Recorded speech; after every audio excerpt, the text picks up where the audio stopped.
All right, so properties of definite integrals. So these are just some properties that you're going to use whenever you see a definite integral. It kind of helps you solve it faster.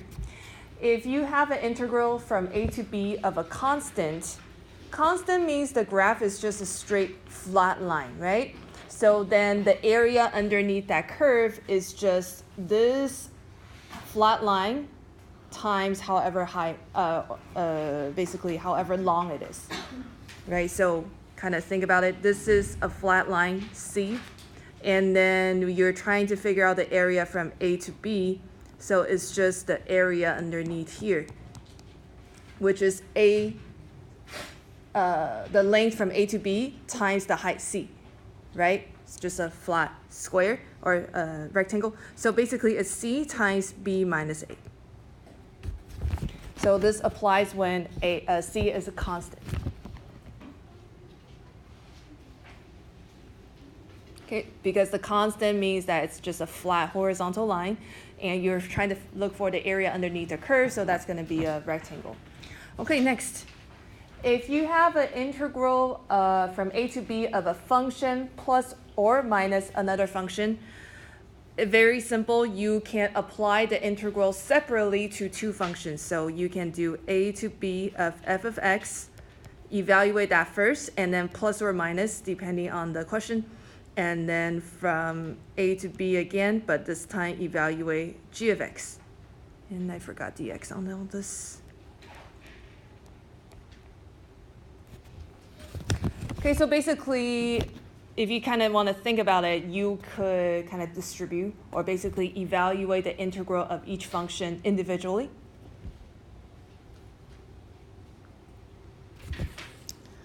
Okay, the third property.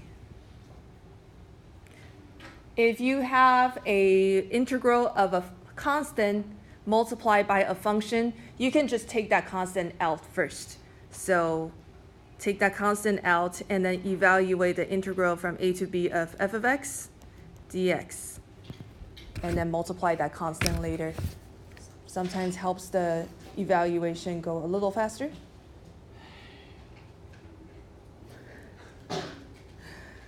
Okay. Number 4. Number 4 is a very important one because they will use this to trick you many times on the AP test. Okay, so when you have the integral from a to b of f of x, it is also the same as if you reverse the order, meaning you can go from b to a of f of x. But because you're going backwards, your numbers are now the opposite of the original. So basically, if you evaluate from a to b of, let's say, this function this way, so this is a to b, and then let's say you're trying to find the area underneath the curve. If you're going this way from a to b, you get a positive number. If you go from b to a, it's going to be the opposite, which is going to be negative. Okay, so just know that if you switch the limit, the direction, it's going to be a negative. Okay, so this happens a lot because you're going to have to, or sometimes you do need this property to help you evaluate things better because now the limits are nicer to evaluate, but you just need to remember to put a negative in the front. Okay, number 5. This one's kind of interesting. Okay, so let's say that you are trying to evaluate this graph, so some kind of function f of x, and you're trying to figure this out from a to c. A to C, you're trying to find this area in between. But let's say that it is a little bit hard to find, and you know there is this midpoint called B. We can say that you can split this integral into two. You can say that this is just the integral from A to B plus the integral from B to C. Okay, so if b is in between a and c, this is going to be from a to b of f of x dx plus from b to c of f of x dx.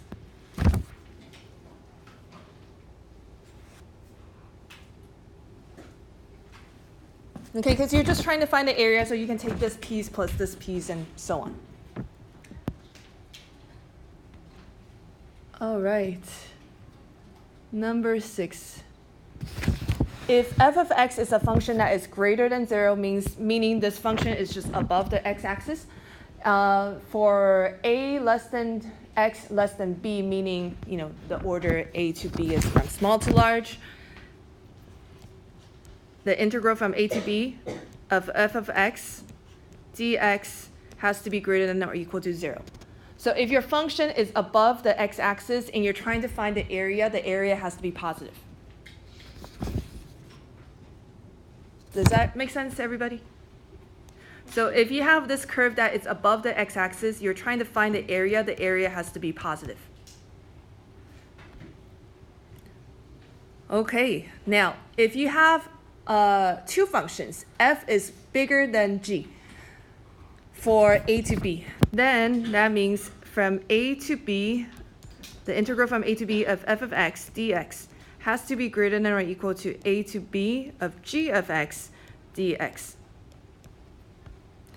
Okay, for example, you have two functions. This is f, and it's bigger than g, meaning it's higher than g. So the area of f has to be bigger than the area of g. It's pretty intuitive once you see the graph. When you see the math part, it's a little bit confusing. Okay, so if you have a function that's bigger than another function, the integral has to be bigger.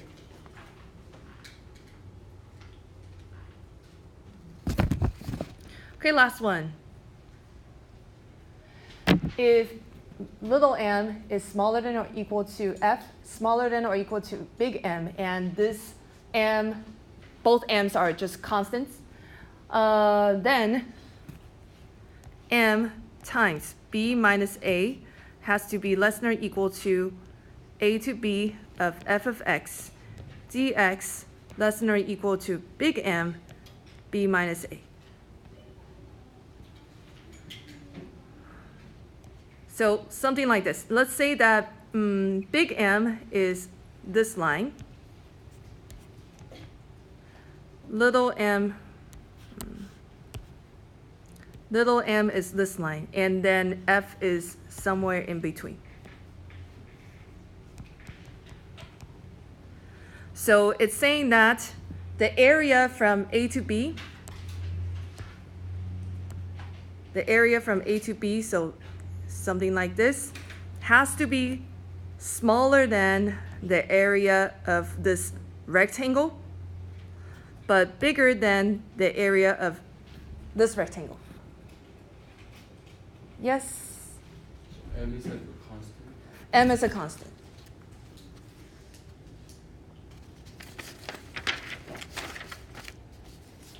Okay, we're just going to solve 3 problems, which are pretty simple.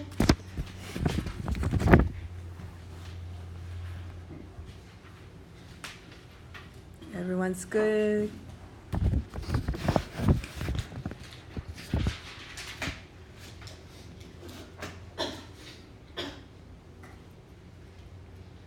Joyce, are you good? Okay. All right, let's look at the first one.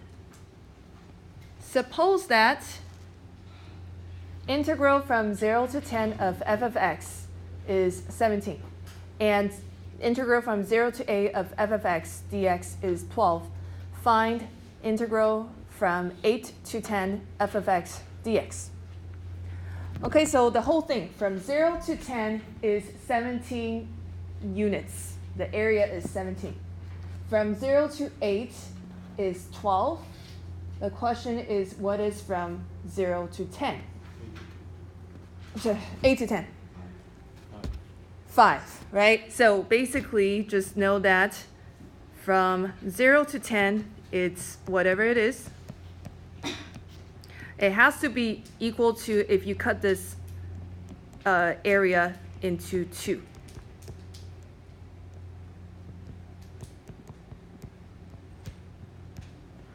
Okay, 0 to 10 is the same as 0 to 8 plus 8 to 10. Okay, so this is 17. This is 12. This is unknown.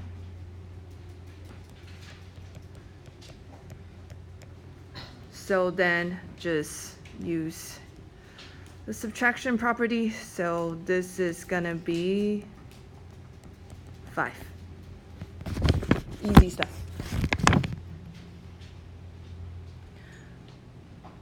All right, next one. Let f of x equals 2. It's a piecewise. So 3 if x is less than 3. X if x is greater than or equal to 3. Find from 0 to 5. What is it from 0 to 5? So basically you have a break at 3, right? So 0 to 3 is some kind of number.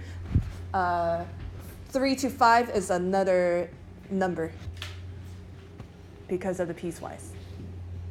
Good? Yes? No? Make sense? No, makes sense. Okay, so basically we need to find from 0 to 3, whatever that is, and then 3 to 5, whatever that is. Okay, go ahead and figure that out. Okay, so this is this. Yeah, trapezoid. Okay, so this is going to be 3 times 3 minus 0 because of property 1. And this turns out to be a trapezoid, so it's 1/2 times the base times the 2 heights. So that's going to cancel, so it's 9 plus 8, so 17. Okay, last one. Estimate this using property number 8. So this is the one where it's kind of like saying this function is going to be stuck between 2 numbers. The question is what 2 numbers? So go ahead and copy that down first, and then we'll go over it together. So you're going to have to think about last semester, at the very beginning of the year, we did like a squeeze theorem, right? We said the limit of this thing, if it's stuck between 2 functions, it has to be squeezed between the limit of those 2 functions because it's in between. All right, so this function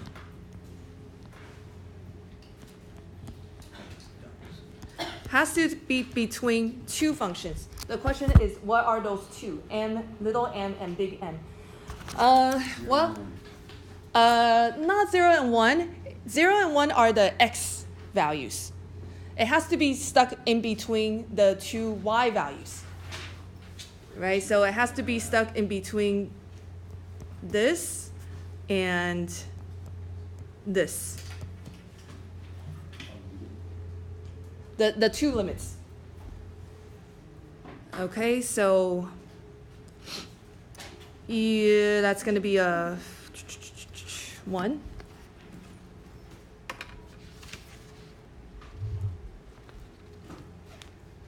Oh wait, I think I did this.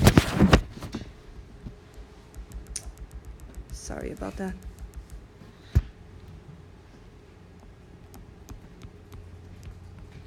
Okay, it has to be stuck between 2 limits, but the limits have to do with the 2 numbers. So it's gonna be e. Yeah, sorry. It is stuck between e to the -1 squared and e to the 0, but sorry, the numbers are switched because e to the -1 is actually smaller than e to the 0. So it makes sense. That number is bigger than this number. Sorry, 1 over e is smaller than 1, so. So shouldn't it be opposite? Yeah, so, right.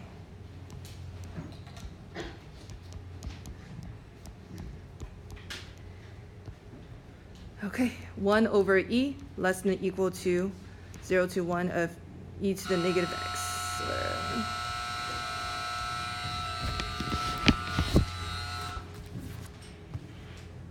So that's different.